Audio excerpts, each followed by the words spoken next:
여러분 지난 한 주간 평안하셨습니까? 오늘은 사순절 네 번째 주일입니다.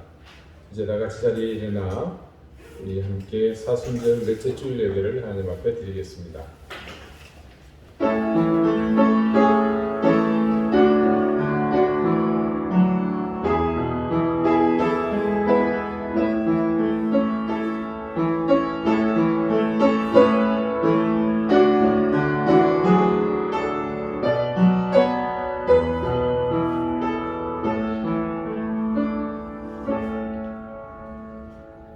그러므로 형제들아 내가 하나님의 모든 자비하심으로 너희를 권하노니 너희 몸을 하나님이 기뻐하시는 거룩한 산제물로 드리라.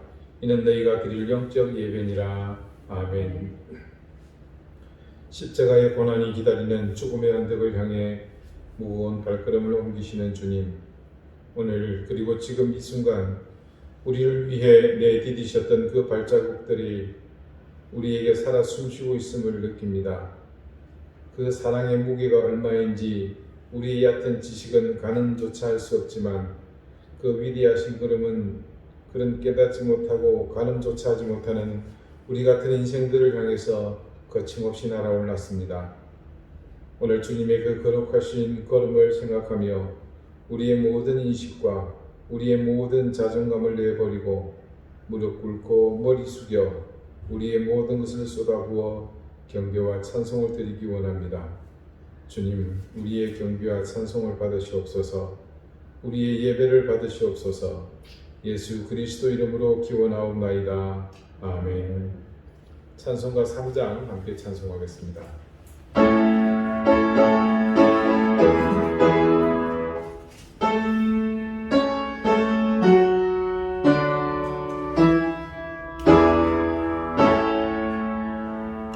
성부 성자와 성령 찬송과 영광 돌려보내세 대초로 지금까지 영원 무궁하라 성살이 내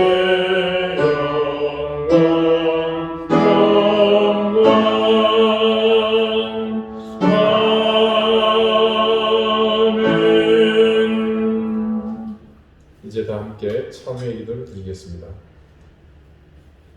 인자와 자비로 언제나 우리 인생을 보듬어 주시는 은혜로운 주님, 이 시간 주님 앞에 머리 숙여 우리의 죄와 허물을 고백합니다. 하나님께서 우리를 사랑하사 구원의 자녀로 죄의 사슬을 벗겨주신 사실을 망각하고 죄의 권세를 따라서 거듭나지 못한 옛 사람으로 살았던 삶을 회개합니다. 그리스도의 장성한 분량에 이르는 삶에는 관심조차도 없었고 오로지 욕망을 채우며 높은 곳으로 오르기 위해 권력을 따라가며 의와 진리가 아닌 우리의 욕심만 따라 불나방처럼 달려들었던 그런 삶을 회개합니다. 불의와 타협하는 것에 조금도 양심이 가책을 느끼지 않았던 삶을 회개합니다. 속이고 빼앗고 짓밟는 세상의 방법을 기꺼이 따르며 내 자신만을 위해 살았던 삶을 회개합니다. 주님께서 걸어가신 고난의 길이 분명 우리 앞에 있었지만 우리는 좁고 불편한 그 길을 외면하였고 넓고 환한 명예와 재물의 길을 당당하게 걸어갔습니다. 모렴치 파렴치함 우리의 이 걸음을 회개합니다. 주여, 우리의 이 모든 죄의 허물을 어찌해야 할지 몰라 이 시간 주님만을 바라보며 용서를 구하오니 주여, 우리의 죄를 용서하여 주옵소서. 이제는 하나님과 나만이 아는 죄를 생각하며 계속해서 침묵 가운데 참회의 기도를 드립니다.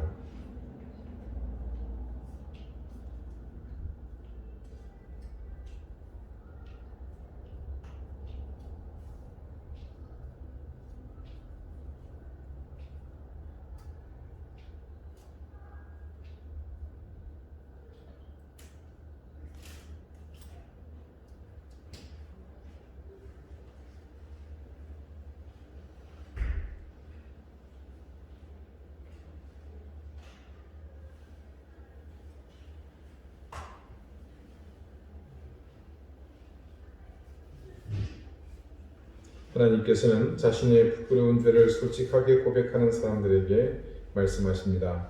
내가 너의 허물을 빽빽한 구름같이 너의 죄를 안개같이 없이 하였느니라. 너는 네게로 돌아오라. 내가 너를 구속하였음이니라. 아멘. 이제는 사도신경으로 우리의 신앙을 고백하오니 나는 전능하신 아버지 하나님 천지의 창조주를 믿습니다. 나는 그의 유일하신 아들 우리 주 예수 그리스도를 믿습니다. 그는 성령으로 잉태되어 동정녀 마리아에게서 나시고 본디오 빌라도에게 고난을 받아 십자가에 못 박혀 죽으시고 장사된 지 사흘 만에 죽은 자 가운데서 다시 살아나셨으며 하늘에 오르시어 전능하신 아버지 하나님 우편에 앉아 계시다가 거기로부터 살아있는 자와 죽은 자를 심판하러 오십니다.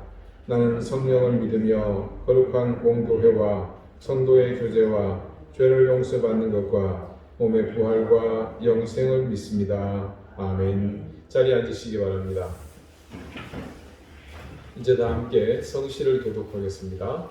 성시는 교독문 127번 사순절 4입니다.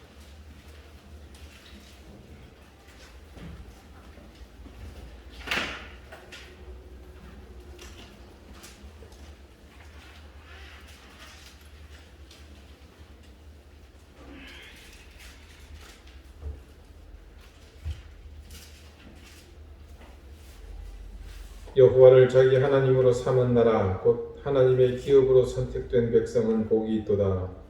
여호와께서 하늘에서 구속사 모든 인생을 살피시며 곧 그가 거하시는 곳에서 세상의 모든 거민들을 꾸고 살피시는도다. 그는 그들을 너희 여호와를 지으시며 그들이 하나님을 꾸고 살피시는도다. 많은 군대로 구원 얻은 왕이 없으며 용사가 힘이 세어도 스스로 구원하지 못하는도다. 우리 영혼이 여호와를 바라보며 그는 우리의 구원과 함께시다. 우리 마음이 그를 즐거워하며 우리가 그의 성호를 의지하였기 때문이로다. 여호와여 우리가 기대하는 대로 주의 인자하심을 우리에게 베푸소서. 아멘. 기도드리겠습니다. 한 걸음 또 한 걸음 사지를 짓누르는 십자가의 무게를 감당하시며 우리를 위해 그 험한 길을 감당하신 주님, 오늘 우리가 주님의 그 거룩한 고난을 기억하며 우리의 입술로 경배와 찬양을 드립니다. 주님께서 이 땅에 오신 목적을 이루시기 위해 고난의 십자가의 길로 가시는 그 순간들을 기억하며 이 사순절을 겸손한 마음으로 지켜나가게 해 주십시오. 주님의 그 고귀한 희생이 우리를 살리시는 하나님의 끝없는 사랑이셨음을 깨닫게 하시고 이 고난 끝에 우리를 통해서 이루실 놀라운 구원의 역사를 함께 바라보게 해 주십시오.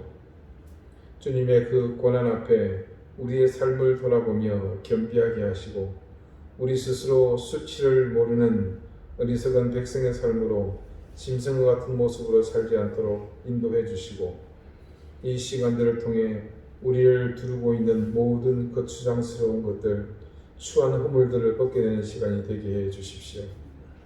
고통과 신음으로 가득한 이 세상 가운데 다시 한번 희망을 주시고 우리의 심령이 메말라가지 않도록 우리에게 생명의 능력을, 생수의 은혜를 더 풍성하게 해 주십시오. 세상의 인생들이 그 심령이 피폐해지지 않게 해주시며 어려움을 당할 때일수록 서로 양보하고 사랑함으로써 또 인내함으로 이 역경을 함께 이겨나가게 도와주십시오. 인류가 직면했던 질병의 역사 속에서 하나님의 은혜로 모든 것은 극복되고 정복되어 왔습니다.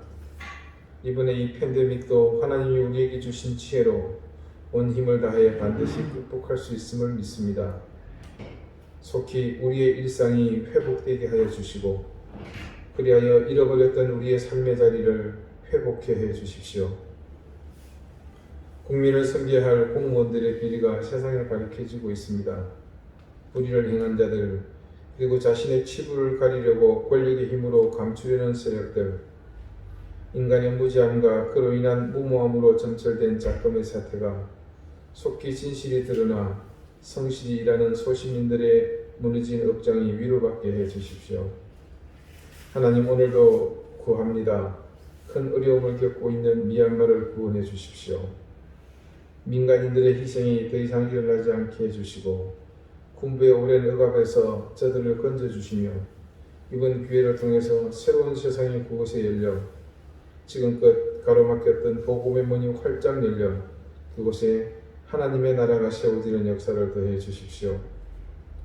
세상의 혼돈 속에 삶의 자리를 위협받고 있는 우리 교우들의 생업의 현장을 하나님께서 불쌍히 여겨주시고 늘 하나님께서 어지러움과 혼돈 속에 질서를 주셨고 흑암 가운데 빛을 주셨듯 하나님의 은혜와 공의의 빛이 하나님의 질서가 우리 사랑하는 교우들의 생업의 현장 그 가정과 일터위에 함께하게 해주십시오.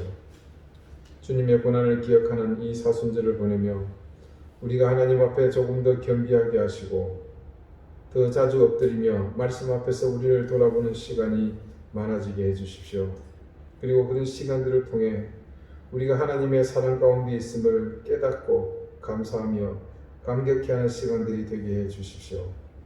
주님, 이 땅 제주를 불쌍히 여겨주시고 이곳에 세워주신 하나님의 교회들이 그 사명을 감당하며 이곳을 이때껏 지배하고 있던 악한 영들을 몰아내고 승리의 깃발을 곳곳에 세우며 이 땅이 하나님의 주권으로 온전히 회복되는 그날을 위해 모두가 복음의 귀한 도구로 헌신하게 해 주십시오.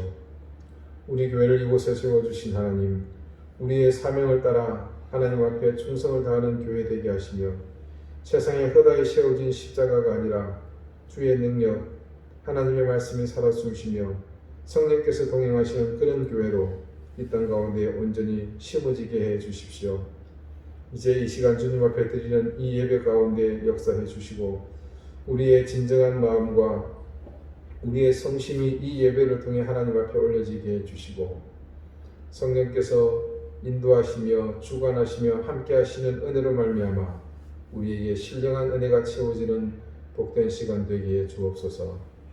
겸손한 마음과 가난한 심령으로 주님만을 바라보오니 주여 우리를 불쌍히 여겨 주옵소서. 예수 그리스도 이름으로 기도드리옵나이다. 아멘.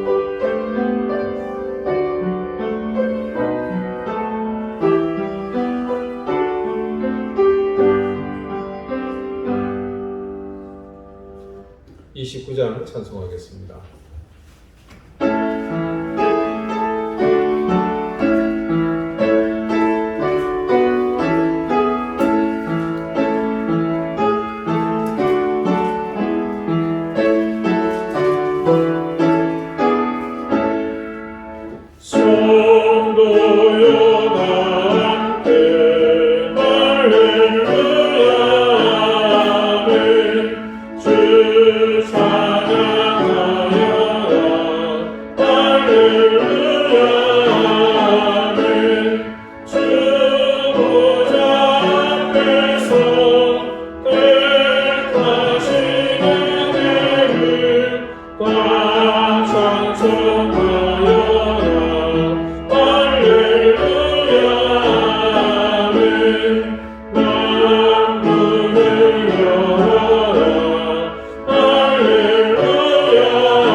오늘 하나님께서 우리에게 주시는 말씀은 신약성경 베드로전서 5장 8절 9절 말씀입니다. 신약 383쪽입니다.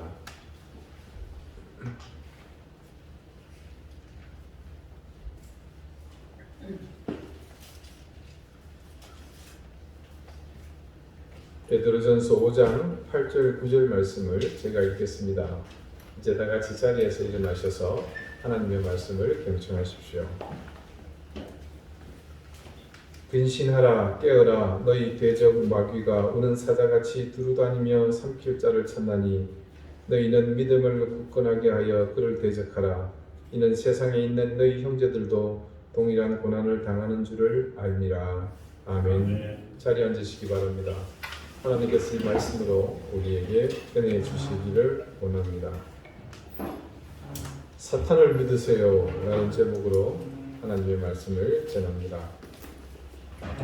가끔 복음을 전하는 현장에서 혹은 소위 배웠다는 사람들이 우리를 향해 이런 질문을 할 때가 있습니다. 하나님께서 우리를 그렇게 구원해 주실 것이면 차라리 처음부터 그런 세상을 그렇게 만들면 되지 않았느냐? 그리고 왜 인간을 죄 짓도록 놔두셨느냐? 천지를 만드신 하나님이시라면 처음부터 그렇게 해 놓으시지 그랬냐? 굉장히 그럴싸해 보이는 질문 같지만 이 질문에는 죄에 대해서 인간의 책임을 철저히 회피하려는 그 의도가 숨어 있습니다. 그래서 성경은 이런 의문에 대해서 창세기에서 분명하게 진실을 우리에게 증거하고 있습니다. 처음 하나님은 분명하게 그런 의도로 만드셨습니다. 이 우주 만물 그리고 우리가 사는 이 세상을 말입니다. 그래서 세상의 기원을 기록한 창세기 1장과 2장을 통해서 살펴보면 처음 조성하신 인간을 위한 터전, 이게 에덴이었죠. 이 에덴은 인간의 차원과 하나님의 차원이 막힘없이 소통되는 그런 공존의 상태였습니다. 이것을 다른 말로 표현하자면 물적인 세계와 영적인 세계, 그러니까 보이는 세계와 보이지 않는 세계, 땅과 하늘이 분리되어 있지 않았다는 말입니다. 그냥 아무렇게나 혼재되어 뒤섞여 있었다는 그런 말은 아니고요. 그 에덴은 인간이 위로 하나님을 모시고 아래로 만물을 다스리며 완전한 평화를 누리는 가장 이상적인 조화를 누리는 그런 상태였습니다. 인간이 생각하고 있는 것 이상으로 하나님은 그렇게 세상을 만드셨습니다. 여기에는 의심의 여지가 없습니다. 그런데 하나님의 이런 완벽하게 조화로운 의지가 깨진 것은 바로 죄 때문입니다. 창세기에는 인간이 어떻게 죄를 지었는지 그리고 그 결과 때문에 어떤 변화가 일어났는지 그 사실을 분명하게 증거합니다. 이 역사의 엄청난 파장을 몰고 온 사건을 이해하려면 우리가 먼저 알아야 할 사실이 하나가 있습니다. 뱀은 여호와 하나님이 지으신 들짐승 중에 가장 강교하니라. 하나님이 만드신 세상의 완전한 평화, 이 조화가 깨진 사건을 기록한 것이 창세기 3장인데 시작이 이렇게 되어 있습니다. 이 짧은 한 절의 행간에는 분명하게 우리가 인지할 수 있는 사실이 있죠. 인간보다 먼저 하나님께 등을 돌린 것이 뱀이었다는 사실입니다. 물론 뱀이 아주 지능이 뛰어나서 의도적으로 허리를 꼿꼿이 세워가지고 하나님을 향해서 등을 돌렸다 이런 얘기는 아닙니다. 파충류인 자기의 본분을 얘가 벗어난 것은 아닙니다. 이 뱀은 하나님께 등을 돌린 타락한 천사를 가리킵니다. 이 사실이 드러내고 있는 중요한 의미는 하나님과의 관계에 금이 간 것은 영적 세계에서 먼저 시작되었다는 점입니다. 그리고 그런 균열은 피치 못하게 인간 세상에도 자연 퍼지게 되었습니다. 이 타락한 천사를 성경에서는 사탄, 마귀, 악마요, 바알세불, 그러니까 귀신의 대장 혹은 왕으로 부릅니다. 일반적으로 사탄의 명령을 받아서 일하는 똘마니들을, 그 부하들을 귀신이라고 부릅니다. 그래서 원어 성경에는 이 귀신이 거의 대부분 복수로 되어 있습니다. 그런 반면 사탄과 마귀는 항상 단수형이거든요. 여러분은 마귀 혹은 귀신의 존재를 성경에서 언급할 때마다 혹시 어떤 생각들이 드십니까? 놀랍게도 우리는 자라면서 동화책을 통해서 또 어른들이 들려주시는 옛날 이야기를 통해서 이 악마나 귀신에 대한 선이해가 있습니다. 그래서 귀신과 악마 이런 존재는 자연스럽게 우리에게서는 그 존재의 위치 자체가 동화나 전설 속의 대상으로 쉽게 분류해 버렸습니다. 그래서 성경에서 등장하는 이런 설에 대해서도 우리는 쉽게 가볍게 무시하고 외면해 왔습니다. 하지만 성경 말씀을 정독해 보면 예수님에게서 사탄이 얼마나 실제한 존재였는지를 알 수 있습니다. 그래서 예수님의 사역 가운데에서는 이 귀신을 쫓아내는 일들이 많은 비중을 차지하죠. 그래서 하나님의 말씀인 성경을 사실로 믿는 우리에게도 이 귀신의 이야기는 흘려듣고 외면하고 그냥 전설이나 동화 속 존재로 치부해버리는 그런 것이 아니라 분명한 현실로 인식해야 한다는 거죠. 누구나 이렇게 얘기합니다. 지금이 어느 시대냐? 과학 문명이 세상을 온통 바꿔놓았는데 그런 이야기는 이제 의미가 없다고 말합니다. 심지어 여러 가지 기계를 통해서 귀신의 존재마저도 그 기계를 통해서 파악하는 세상이 되어버렸습니다. 그런데 생각해 보십시오. 영적인 세계, 곧 하나님과 관련하여 그분이 세우신 나라, 또 천사의 존재, 그리고 성령님의 역사, 그에 반하는 사탄의 실제, 예수님이 공생애 동안 이런 영적인 실체들을 통해 일하시는 것들이 과연 그 옛날 이전의 시대에나 통할 법한 그런 구시대적인 사고일까요? 저는 절대 그렇게 생각하지 않습니다. 요즘이야 물론 소위 팩트가 아니면 대중을 설득하기 어렵습니다. 과학 문명이 발달한 요즘 세계에서는 지극히 그것은 당연한 일일 겁니다. 실험을 통해서 또 데이터를 통해서 관찰을 통해서 검증되고 확인되고 연구의 결과물로 드러난 것은 그래서 우리가 수용할 수밖에 없습니다. 하지만 영적 세계에 대해서는 다릅니다. 과학 문명의 힘으로 요구하는 것들을 가지고 다 판단할 수는 없습니다. 우리가 모르는 것이 실제로 너무 많거든요. 그리고 이 세상은 눈에 보이는 것이 전부가 아닙니다. 그러므로 우리처럼 예수님을 믿는 사람이라면 영적 세계에 대한 그분의 세계관도 받아들일 뿐 아니라 그분이 일하셨던 것처럼 지금도 악한 영의 역사가 지속되고 있다는 사실 또한 믿어야 합니다.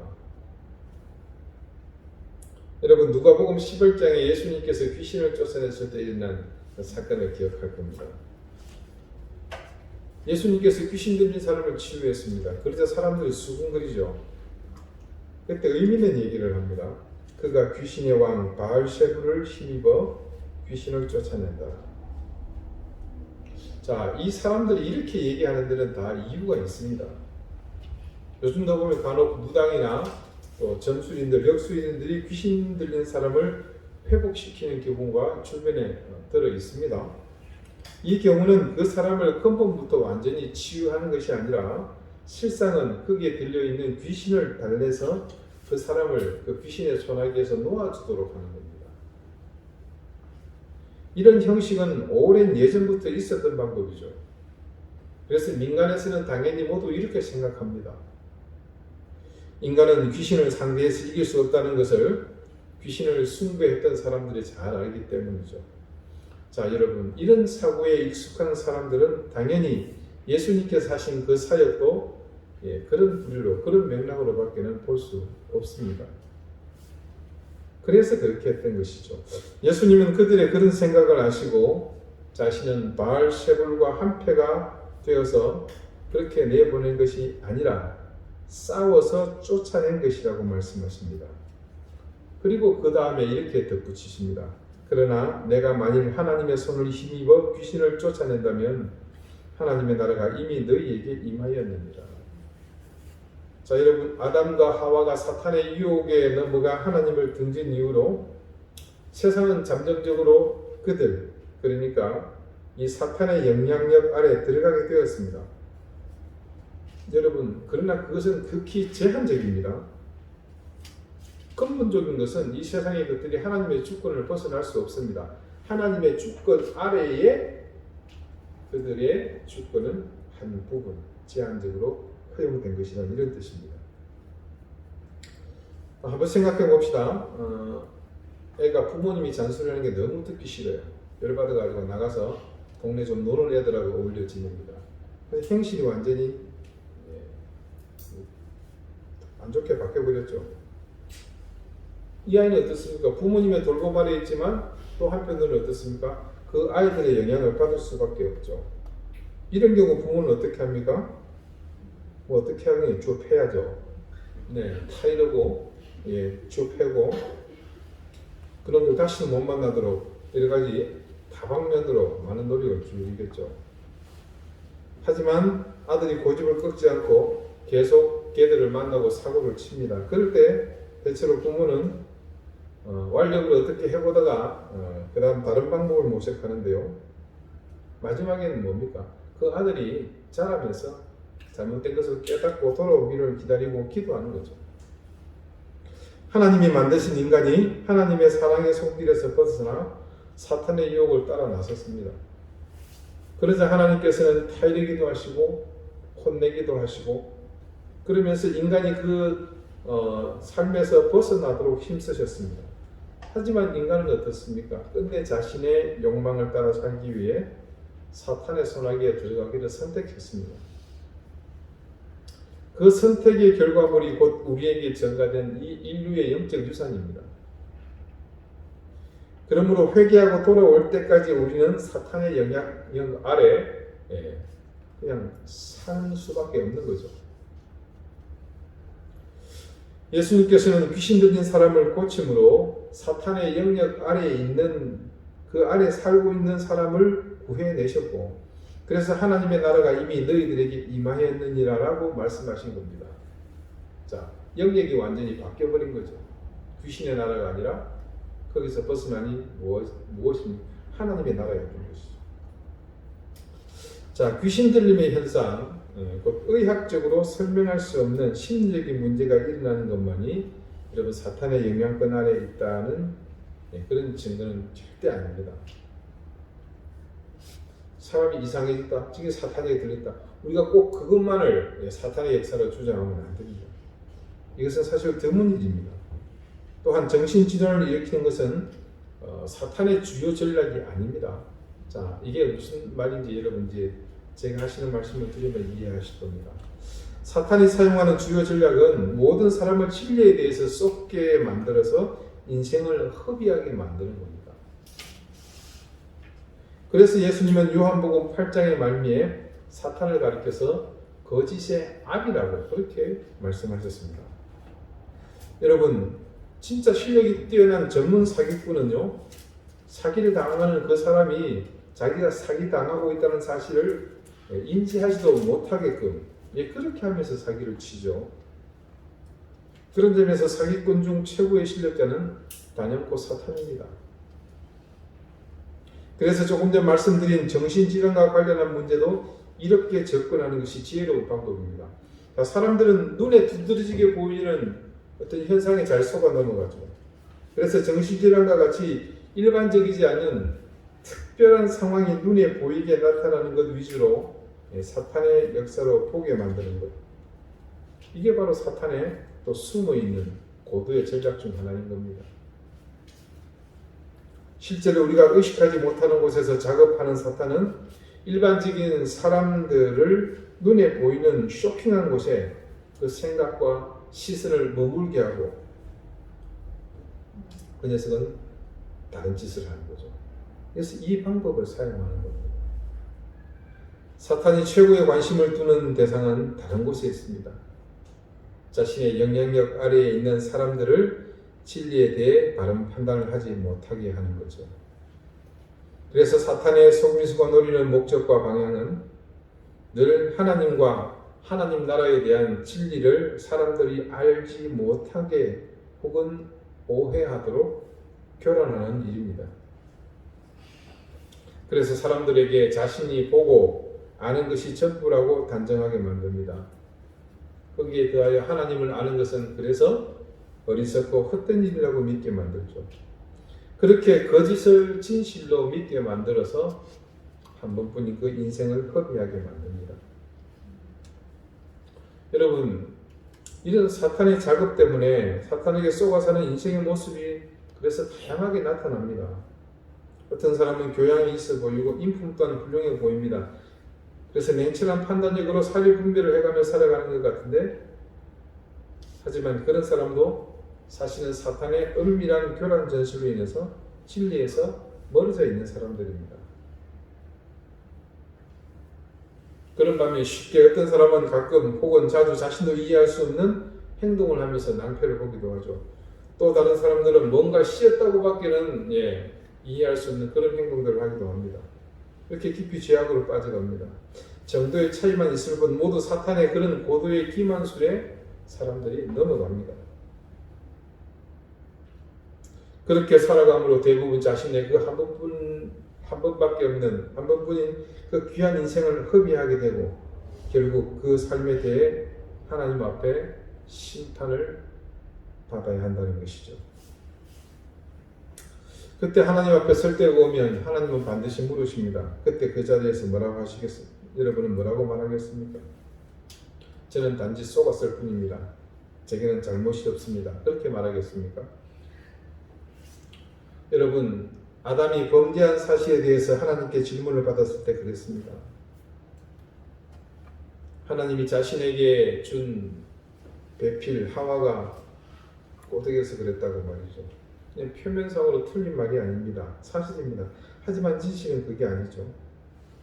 아담의 행동에서 가장 중요한 원인은 먹고 싶은 욕구가 그에게 있었고 그 욕구를 자극한 사탄이 있었을 뿐입니다. 하와도 마찬가지였습니다. 모두 핑계를 대지만 그것은 해결점이 못 됩니다. 모두 자신에게 책임이 있습니다. 아담도 하와도 모두 자신 속에 그런 욕구가 있었기 때문이죠. 아담도 하와도, 그러니까 모든 사람, 우리 역시 잘 압니다. 우리의 죄에 대해 사탄에게 책임을 떠넘길 수 없다는 사실을 말합니다. 우리는 하나님의 뜻을 따라 거룩하게 사는 것보다 타락한 욕망을 만족시키며 살고 싶어 합니다. 사탄은 우리의 그 점을 너무나 잘 알고 있죠. 그래서 우리를 속이고 유혹하는 것이고 우리는 사탄의 거짓말과 유혹에 속아 넘어가 주는 겁니다.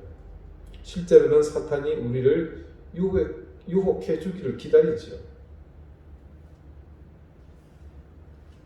사탄의 유혹을 핑계 삼아 자신의 욕망을 채우려는 그런 속셈 때문에 결국 그것의 노예가 되고 맙니다.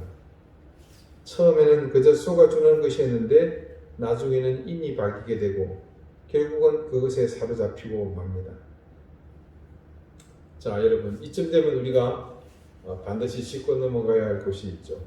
바로 지옥입니다. 사탄과 죄 그리고 심판에 관한 이야기는 결국 지옥으로 이어질 수밖에 없죠.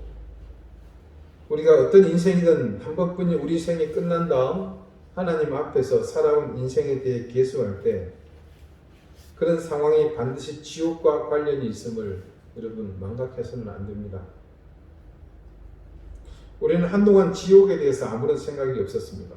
자, 여러분, 저도 여러분 앞에서 지옥에 대한 얘기를 오늘 처음 합니다. 그 이유는 이미 오래전 우리와 지옥은 무관하다는 생각이 우리 속에 이미 깊이 자리 잡고 있었기 때문이죠. 왜요? 우리는 그곳에 갈 삶이 절대 아니니까. 과연 그럴까요? 아마도 우리 중 누구도 자신과 지옥을 연결지어 생각하는 사람은 없을 것입니다. 오랫동안 지옥에 대한 견해는 수없는 논쟁이 있었습니다. 그리고 상당수는 지옥의 존재를 부인하기까지 합니다. 그러나 말씀은 분명히 지옥에 대해서 증거하고 있습니다. 그것도 우리 주님께서 분명하게 꺼지지 않는 불로서 그 존재를 확인하셨죠. 그래서 우리는 지옥을 진지하게 생각하고 다루어야 합니다. 왜요? 예수님께서 말씀하셨잖아요. 이 지옥에 대해서 가장 많은 말씀을 하신 분이 예수님이십니다. 그분이 누구십니까? 하나님이시잖아요. 그것을 만드신 분입니다. 여러분, 하나님은 지독하리만치 공의로우신 분이십니다. 하나님의 공의를 우리는 너무 쉽게 생각합니다. 여러분, 그 공의라는 것은 하나님께서 내가 공의롭다, 공의를 행하겠다, 그렇게 여러분 그냥 어느 날 이렇게 세우신 그런 법조항이 아닙니다. 여러분, 예수님이 십자가 위에서 처참하게 죽어야 하는 이유가 바로 여기에 있다면 공의의 힘에 대해서 여러분은 조금 진지해질 수 있으시겠습니까? 우리의 죄를 대속하는 것이 하나님의 처지에서는 그냥 어느 날 얘들 죄를 내가 좀 대속해 줘야 되겠구나, 그렇게 해서 결정된 것이 아닙니다. 그분 자신의 공의 때문에 우리의 죄를 대속하는 그에 합당한 대가를 지급해야 하는 과정, 이 과정이 곧 공의가 실현되는 현장입니다.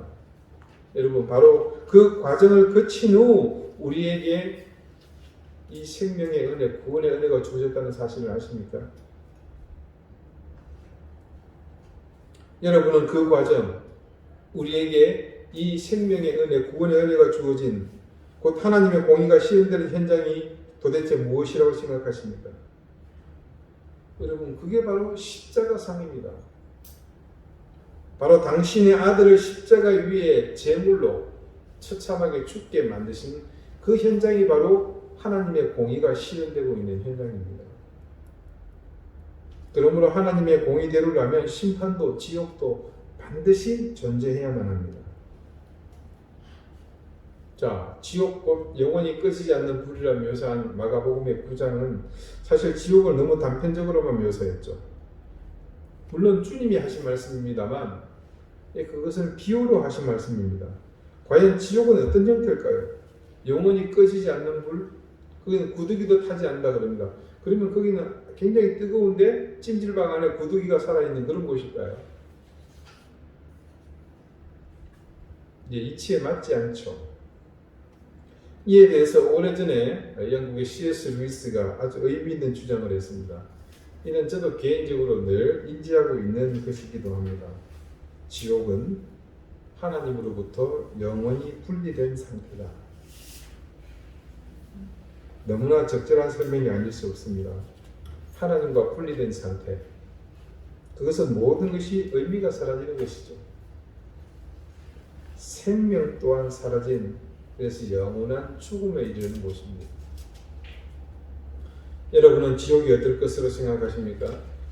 한 번도 생각해 본 적이 없다면 오늘 이 말씀을 시작으로 해서 여러분 많이 생각해 볼 수 있기를 바랍니다.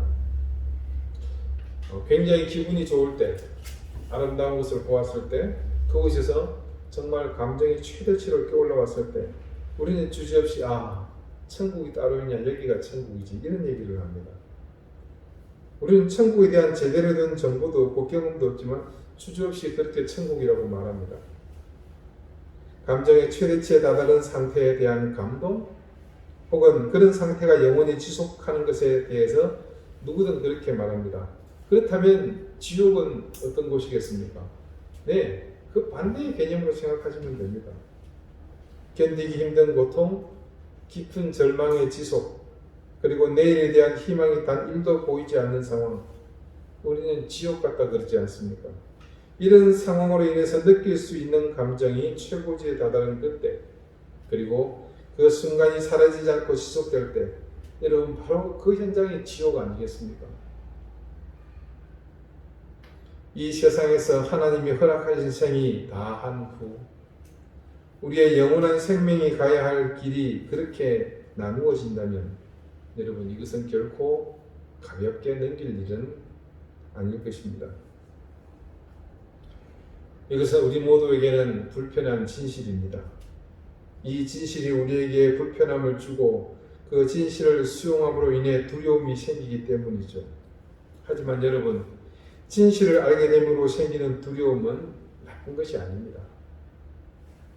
이때의 두려움, 즉 진실로 인해서 생기는 두려움은 공포와는 구별되는 것입니다. 여러분, 공포는 어떻습니까? 사람을 그냥 얼어붙게 만들잖아요. 하지만 두려움은 사람에게 절제하게 만들고 매사에 살펴서 조심하도록 하는 긍정적인 기능입니다. 여러분, 사고에 대한 두려움이 있어야 난폭 운전 안 합니다. 실패에 대한 두려움이 있어야 게으르지 않고 나태하지 않고 계획을 가지고 차근차근 삶을 삽니다. 여러분, 국민에 대한 두려움이 있어야 정치인들이 쓰레기 같은 짓을 안 하는 겁니다. 지금 우리가 만만하니까 그런 겁니다. 우리도 마찬가지입니다. 믿음의 길에서 건강한 두려움은 반드시 있어야 합니다. 이 두려움이 우리를 구원한다는 사실을 여러분은 아십니까? 이 사탄의 존재에 대한 분명한 인식이 있어야만 우리는 우리를 지옥으로 인도하려는 사탄의 집요한 유혹이 있음을 깨닫게 됩니다. 그리고 반복해서 죄를 짓고 있는 우리 인생에 얼마나 깊이 이 사탄이 자리 잡고 있는지도 알게 됩니다. 그때 우리는 심판과 지옥에 대한 건강한 두려움을 가지게 되므로 최악의 운명에 미끄러져 들어가는 것을 예방할 수 있습니다. 여러분에게 이에 대한 그 어떤 두려움도 없다면 나는 근데 여러분은 사탄과 아주 관계가 좋다 이렇게 판단하시면 됩니다. 그런데 그 친밀한 관계의 데이터는 역설적이게도 우리에게서는 사탄을 인지하지 못하는 정도가 높은 것을 말합니다. 사탄의 존재를 전혀 느끼지 못하고 살고 있다는 것이죠. 사탄은 우리에게 마땅히 있어야 할 두려움을 버리게 하는 것을 아주 중요한 작업의 목표로 삼고 있습니다. 아까 전문 사기꾼 기억나시죠?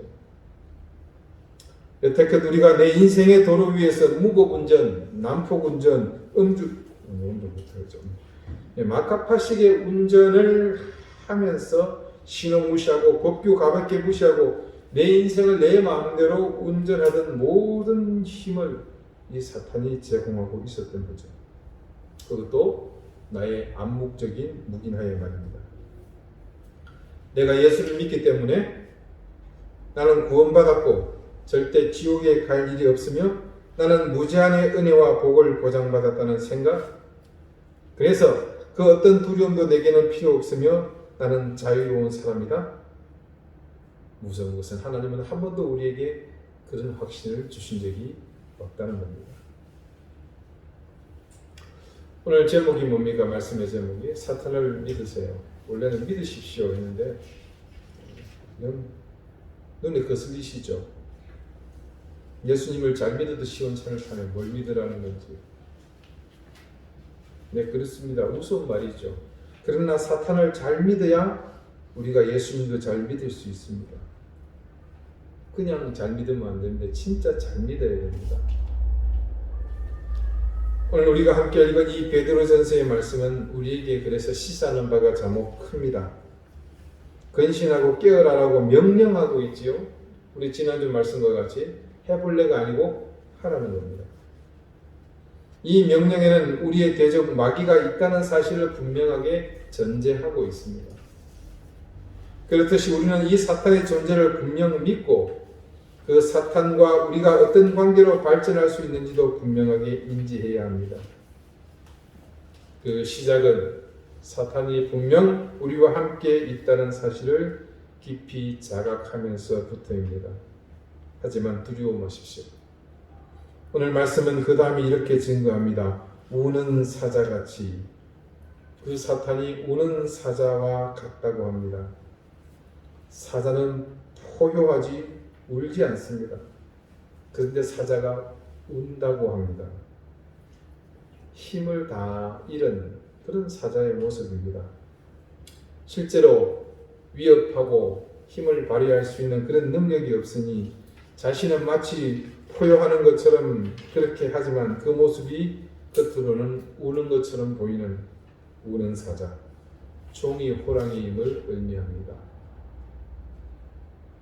우리와 함께 있다는 사탄은 두려움의 존재가 아닙니다.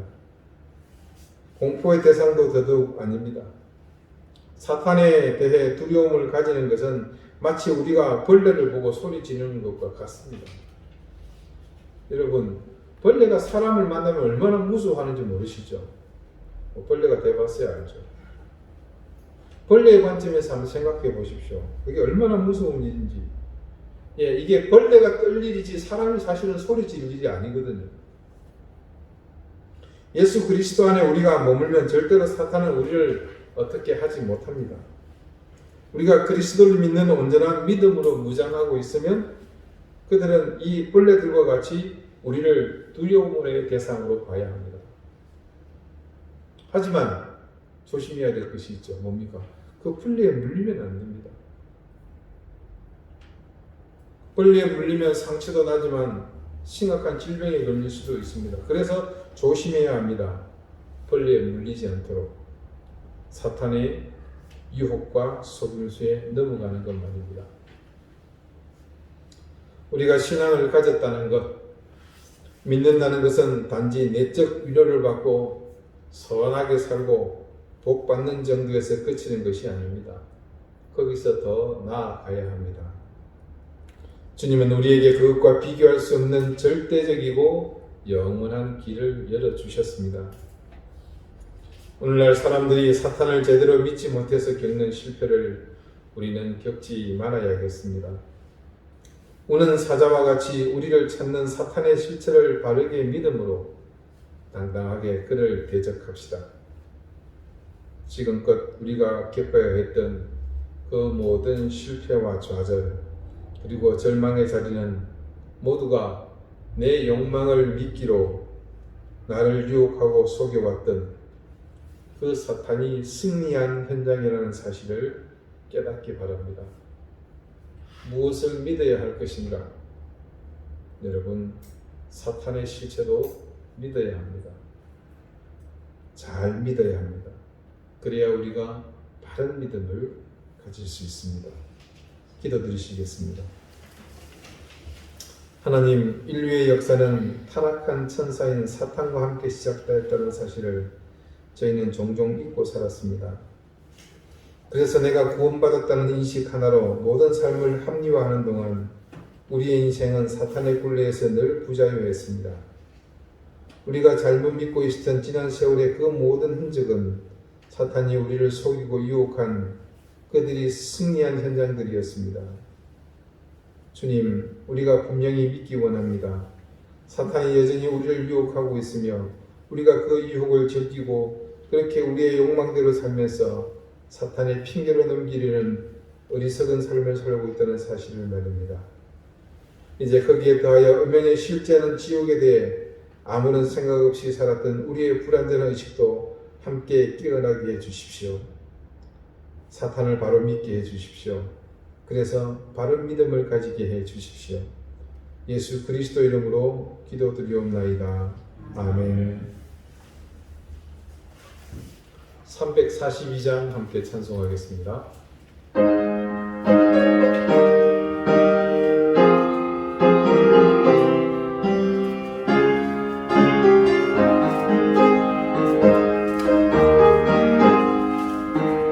너 시험을 당해 죄 짓지 말고 너 영광을 다해 곧 물리쳐라. 너 시험을 이겨 새 힘을 얻고 주 예수를 믿어 늘 승리하라.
자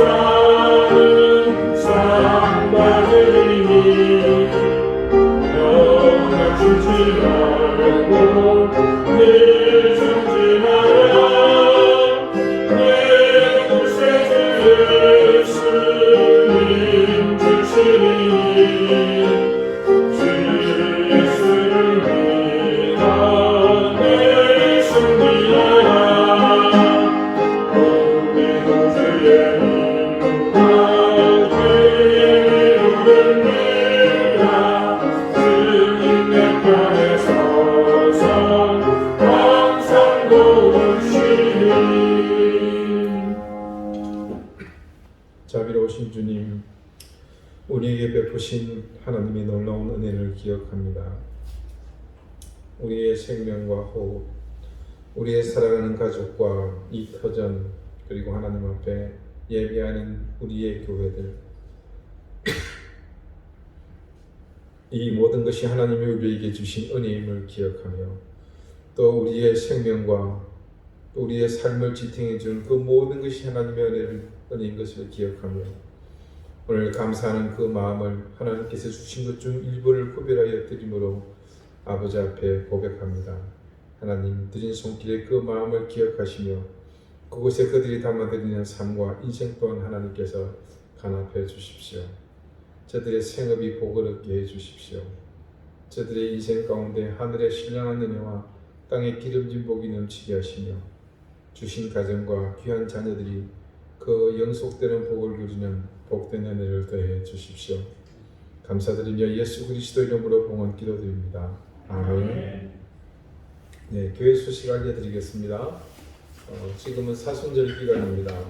예수님의 고난과 십자가의 죽음, 또 거룩한 희생을 기억하시면서 우리의 자신을 돌아보고 겸비하는 그런 시간이 될 수 있기를 바랍니다. 4월 4일 부활절에 세례 읽기시 있겠습니다. 세례를 원하시는 분은 없으시죠? 한 분이 지금 신청 상태고요. 참고로 유아 세례는 5월 첫 주 어린이 주일에 하도록 하겠습니다. 나눠드린 성경 읽기표 여러분 꼭 이제 성경 읽는 것 함께 힘을 써서 하시고 우리 교우 중에는 지금 성경을 필사하는 분도 계십니다. 그래서 어느 때보다도 우리가 하나님의 말씀에 집중해야 될 때인 것 같으니 여러분 오늘 하나님의 말씀과 함께하는 시간들이 될 수 있기를 바랍니다. 우리 대입 수험생을 위해서 기도해 주시고 또 우리 해나 아인이 둘 다 좋은 소식이 기다리고 있습니다. 하나님께서 이제 마지막 고비를 잘 넘어갈 수 있도록 도와주시기를 우리 함께 더 기도하십시다. 우리 입대한 도현이가 지금 집에 와 있나요? 예, 이제 성을 좀 보지. 네. 우리 또 몸이 불편한 우리 교우들을 위해서 계속해서 기도해 주시기 바랍니다. 오늘 또 손님들이 좀 많이 오신 것 같은데, 네, 관광차 오신 겁니까? 네, 반갑습니다. 네, 뒤에 두 분은 제가 낯이 좀 많이 익습니다만, 네, 반갑습니다. 네, 다 같이 자리에서 일어나셔서 앞뒤에 계신 분들과 다정하게 인사를 나누시겠습니다. 54장 함께 찬송하겠습니다.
이제는 예수 그리스도의 은혜와 하나님의 사랑과 성령의 교통하심이 사탄이 실체하고 있음을 분명히 믿음으로 그 믿음을 통해 온전한 두려움을 갖고 또 그 두려움을 통해 우리의 삶이 하나님 앞에 바른 믿음으로 성장해 나가기를 소망하는 우리 사랑하는 방주기의 모든 성도들과 오늘 우리 교회 함께 예배에 참여한 사랑하는 주의 귀한 자녀들, 또 그리고 우리 교우들, 그들의 가정, 생업과 일터 위에 이제로부터 영원토록 항상 함께 하시기를 간절히 축원하옵나이다. 아멘.